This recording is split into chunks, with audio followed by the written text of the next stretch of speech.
Happy Life, chapter 71.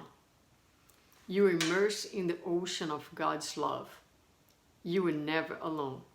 God is within and all around you. God, discover Him and let Him lead you with wisdom. You are His heir, owner of the universe. Let His love permeate you completely, guiding your will and your steps, enabling you to grow with little or no suffering.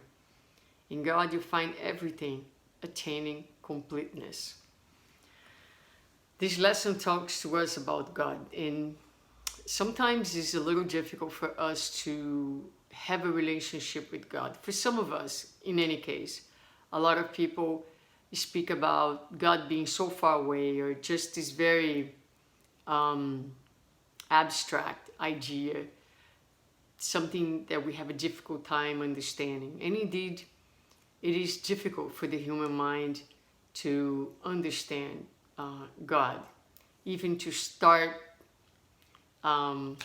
thinking about God and trying to understand God's nature. We don't understand our own nature, much less God's nature. It's very common for kids to question, how can something be not created by something else, right? So, and we can ask the same question ourselves. However, when Jesus came, Jesus introduced a different idea of God. God as a father, as a loving force who created the universe. And also the Spirit's book have introduced to us not a definition of God per se, but God's qualities, which we can understand to some extent.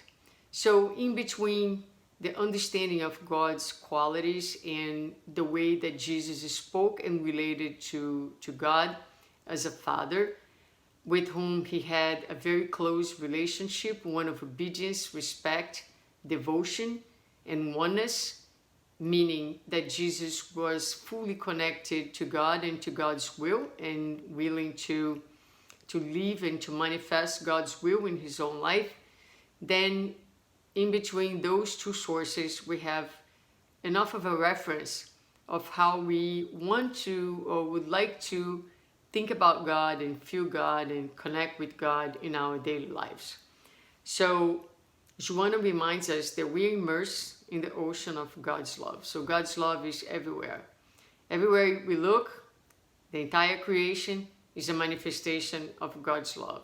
You look at yourself, you are a manifestation of God's love. One day God thought of you. God wanted you to exist, and because of God's love, you were created.